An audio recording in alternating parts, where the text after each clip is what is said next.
สบายดีตอนแรง3-4 โมงแล้วมีออเดอร์เนาะไปรับเครื่องของน้องทรายอยู่ซัตทิโอลาวเนาะสั่งใหญ่ปากทางไปส่งซัตทิโอดงคำสร้างเดินทาง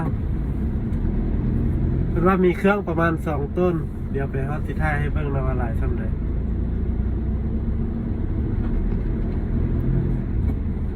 วันนี้มัดมือบ่ได้ออเดอร์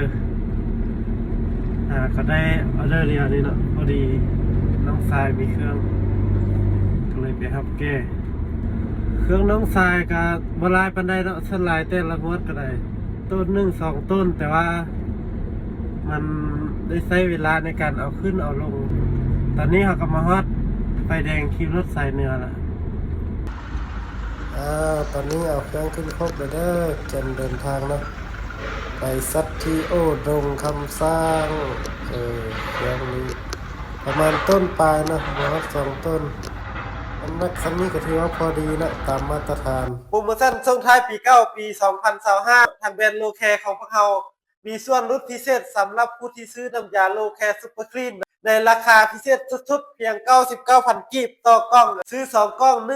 180,000 กีบฟังบ่ผิดเนาะซื้อ1 กล่อง 99,000 กีบซื้อ2 กล่อง180,000 กีบ